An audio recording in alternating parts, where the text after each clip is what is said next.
പായസം കുടിച്ചതിൻ്റെ ക്ഷീണമൊക്കെ മാറ്റിയിട്ട് നമ്മൾ പിറ്റേ ദിവസം എന്ത് ചെയ്യുക, അവരുടെ റിസപ്ഷൻ ഉണ്ട് കേട്ടോ. അപ്പോൾ അതിനിതാ ഒരു റെഡി ആയിട്ടൊക്കെ ഇങ്ങനെ ഇരിക്കുന്നുണ്ട്. ഞാനും രണ്ടൊരു ബ്ലാക്ക് ആൻഡ് ബ്ലാക്ക് കോംബോ ആണ് കേട്ടോ. അപ്പോൾ നമ്മളിത് ഏട്ടത്തിയമ്മയും ഏട്ടനും കുട്ടികളും എല്ലാവരും കൂടി കാറിൽ തട്ടിക്കൂട്ടിയത് നമ്മളെല്ലാവരും കൂടി പോവുകയാണ്. നമ്മുടെ ഇവിടെ യുണൈറ്റഡിൽ വെച്ചിട്ടായിരുന്നു റിസപ്ഷൻ. അപ്പം നമ്മൾ നേരെ അവിടെ എത്തിയപ്പോൾ നല്ല രീതിയിലുള്ള തിരക്ക് ഉണ്ടോയെന്ന് ചോദിച്ചാൽ തിരക്ക് വരുന്നേ ഉള്ളൂ. നമ്മൾ തന്നെ 6 മണിയൊക്കെ കഴിഞ്ഞിട്ടാണ് പോയത്. പക്ഷേ ഇവിടെ എല്ലാ ആൾക്കാർ കൂടുതലും എല്ലാവരും ഫുഡ് സെക്ഷനിലാണ് കേട്ടോ. പിന്നെ അവിടെ ഫോട്ടോസും കാര്യങ്ങളൊക്കെ എടുക്കുന്നുണ്ട്. അപ്പോൾ നമ്മൾ നേരെ ഉള്ളിലേക്ക് പോയതുണ്ട്. കുറച്ച് ജ്യൂസുകളൊക്കെ ഉണ്ടായിരുന്നു. അപ്പോൾ ഞാൻ അതിൽ സാവധാനം 1, 2, 3 ആവട്ടെ, എത്രയോ ആവട്ടെ, അങ്ങനെ 2, 3 ജ്യൂസൊക്കെ നമ്മൾ കുടിച്ചു കേട്ടോ. ദേവൂട്ടനെ വിനോടിനെടുത്തിരിക്കുകയായിരുന്നു. പിന്നെ ഞാൻ സമാധാനപരമായിട്ട് മെല്ലെ മെല്ലെ, അല്ലെങ്കിൽ എനിക്ക് എപ്പോഴും ജ്യൂസ് കുടിക്കുകയാണെങ്കിലും ഒരു സമ്മതം ഉണ്ടാവില്ല, അവൻ ഉണ്ടാവുമല്ലോ എൻ്റെ കൂടെ.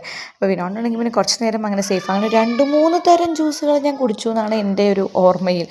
അങ്ങനെ ആ ജ്യൂസൊക്കെ കുടിച്ച് നമ്മൾ ഉള്ളിലേക്ക് പോയപ്പോൾ ചെക്കനും പെണ്ണും നല്ല കളർഫുള്ളായിട്ട് നിൽക്കുന്നുണ്ടായിരുന്നു കേട്ടോ. അങ്ങനെ ഞങ്ങളും ഫോട്ടോസ് എടുക്കാൻ വേണ്ടിയിട്ട് സ്റ്റേജിൽ കയറിയപ്പോൾ ഓരോരുത്തരെയായിട്ട് ഇവരിങ്ങനെ ഫോട്ടോസ് തിരക്ക് വരണ്ടെന്ന് പറഞ്ഞിട്ട് ഓരോരുത്തരെ ആയിട്ട് കയറ്റി വിടണ്ടായിരുന്നുള്ളൂ. അപ്പോൾ നമ്മളവിടെ എത്തിയിട്ട് ഞങ്ങൾ കല്യാണത്തിന് പറഞ്ഞതിൻ്റെ ബാക്കി കാര്യങ്ങളാണ് ഇപ്പോൾ റിസപ്ഷന് പറഞ്ഞുകൊണ്ടിരിക്കുന്നത് കേട്ടോ. കാരണം ഇവളെ പെൺകുട്ടീനെ എനിക്ക് എവിടെയോ കണ്ടിട്ടുണ്ടെന്ന് അവൾ ഇങ്ങോട്ട് പറഞ്ഞു. അപ്പോൾ ഞങ്ങൾ തമ്മിലിങ്ങനെ ഒരു അയവർക്കായിരുന്നു, നോക്കുമ്പോൾ ബന്ധമുണ്ട്. അങ്ങനെ ഞങ്ങളിത് കുറച്ച് നേരം ഞങ്ങളുടെ സംസാരങ്ങളും കാര്യങ്ങളൊക്കെ കഴിഞ്ഞ ശേഷം ഫോട്ടോഗ്രാഫർ പറഞ്ഞു, ദേ ഇങ്ങോട്ട് നോക്കുമെന്ന്. കാരണം അവർക്ക് ഫോട്ടോസ് എടുക്കണ്ടേ, നമ്മൾ ഈ സംസാരിച്ച് നിന്നാൽ പോരല്ലോ, ബാക്കി ആൾക്കാർ ബാക്കിൽ വെയിറ്റിംഗ് ആണ്.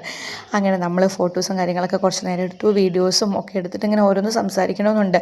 ഏട്ടൻ്റെ ചെറുപ്പകാലം മുതലുള്ള ഫ്രണ്ടാണ് കേട്ടോ ഈ പയ്യനല്ല ആ ഏട്ടൻ.